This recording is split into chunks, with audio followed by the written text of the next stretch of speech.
Assalamualaikum warahmatullahi wabarakatuh. Saya Rida Pratama Rusli pada kesempatan kali ini akan menjelaskan mengenai protokol-protokol jaringan terbaru, juga teknologi jaringan yang banyak digunakan.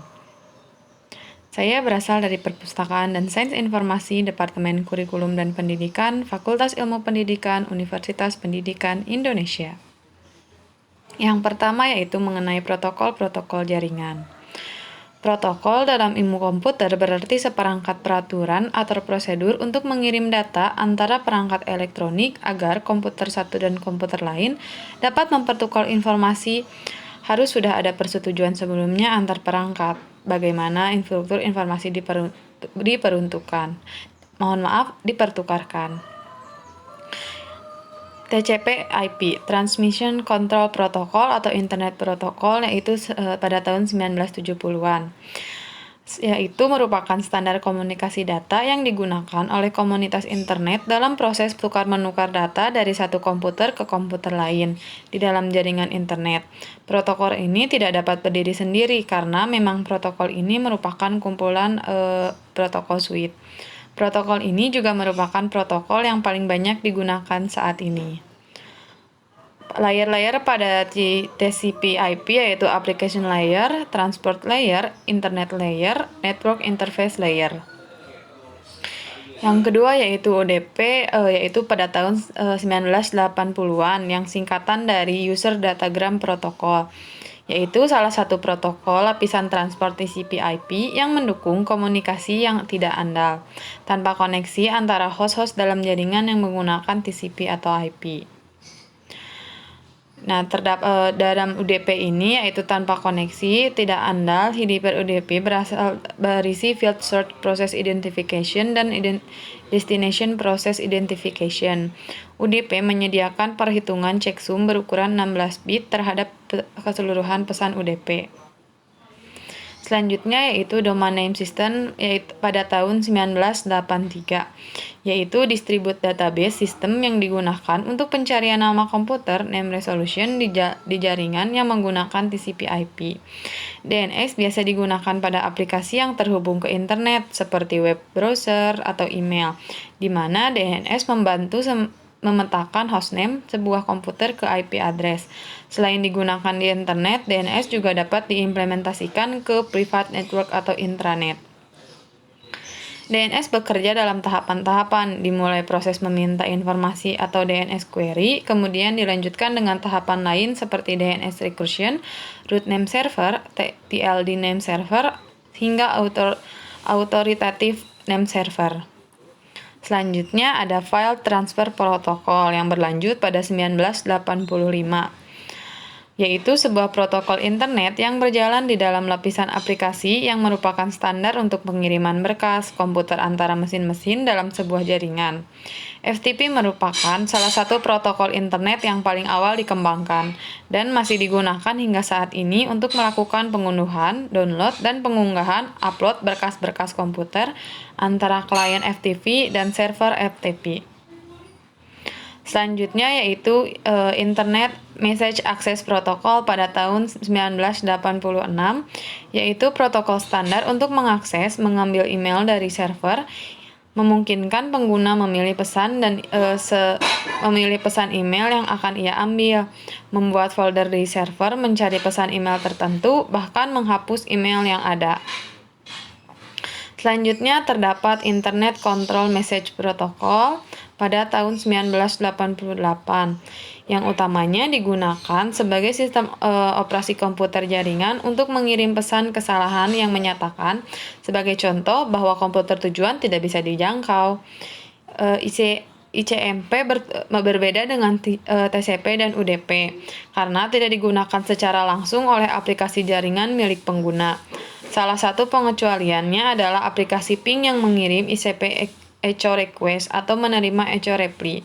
untuk menentukan apakah komputer tersebut dapat dijangkau dan berapa lama paket yang dikirimkan dibalas oleh komputer tujuan. Selanjutnya yaitu Serial Line Internet Protocol, sebuah protokol yang memungkinkan pemindahan data IP melalui arus telepon.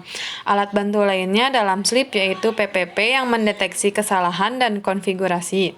Sistem ini memerlukan satu komputer server sebagai penampungnya dan secara perlahan-lahan hendak digantikan oleh standar PPP yang mempunyai kecepatan proses lebih tinggi. Pada tahun 1990-an terdapat point-to-point protokol yang sebelumnya dijelaskan yaitu PPP, yaitu sebuah protokol enkapitulasi paket jaringan yang banyak digunakan pada Wide Area Network. Protokol ini yaitu standar industri yang berlanjut pada lapisan data link dan dikembangkan pada awal tahun 1990-an sebagai respon terhadap masalah-masalah yang terjadi pada protokol Serial Line Internet Protocol yang hanya mendukung pengamatan IP statis para kliennya. Dibandingkan dengan pendahulunya yaitu SLIP, PPP jauh lebih sepatutnya mengingat kerja protokol ini lebih cepat, menawarkan korelasi kesalahan, dan negosiasi sesi secara dinamis tanpa keadaan intervensi dari pengguna. Selain itu, protokol ini juga mendukung banyak protokol-protokol jaringan secara simultan. PPP didefinisikan pada RFC 1661 dan RFC 1662. Selanjutnya berlanjut pada 1991 yang hanya berbeda 1 tahun yaitu HTTP, yaitu Hypertext Transfer Protocol yang digunakan oleh WWW atau World Wide Web. HTTP mendefinisikan bagaimana suatu pesan bisa diformat dan dikirimkan dari server ke klien. HTTP juga mengatur aksi-aksi apa saja yang harus dilakukan oleh web server dan juga web browser sebagai respon. Pada selanjutnya yaitu 1994 muncullah Hypertext Transfer Protocol Secure, adalah ekstensi dari HTTP. Digunakan untuk komunikasi aman melalui jaringan komputer dan dapat digunakan di internet. Nah, untuk protokol komunikasi enskripsi menggunakan transfer layer security atau sebelumnya secure socket layer. Oleh karena itu, protokol ini disebut sebagai HTTP over TLC atau HTTP over SSL. Yang selanjutnya pada 1995 yaitu SSH adalah protokol jaringan yang memungkinkan pertukaran data secara aman antara dua komputer yang digunakan mengendalikan komputer dari jarak jauh, membuat tunel yang terenskripsi dan lain-lain. Dengan begitu, keamanan sebuah sesi komunikasi melalui bantuan SSH ini menjadi lebih terjamin. Selanjutnya ada LDAP pada tahun 1969. Merupakan protokol perangkat lunak yang memungkinkan semua orang mencari research organisasi perorangan dan lainnya, seperti printer atau file yang terdapat di dalam jaringan baik internet atau intranet. Dengan menggunakan LDAP, seorang dapat mencari informasi mengenai orang lain tanpa mengetahui lokasi orang yang akan dicarinya. Selanjutnya yaitu Secure Socket Layer yaitu 1962 yang paling banyak digunakan untuk enskripsi. Seperti yang di sebelumnya yang HTTPS, ada SSL yang merupakan sistem yang digunakan untuk mengenkripsi pengiriman informasi pada internet sehingga data yang dikirimkan aman.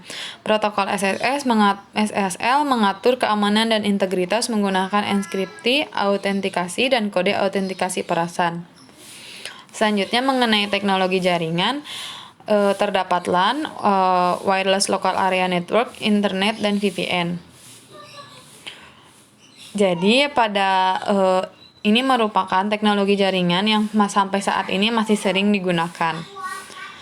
Terima kasih. Mohon maaf apabila pada penjelasan materi saya terdapat banyak kesalahan. Selebihnya, wassalamualaikum warahmatullahi wabarakatuh.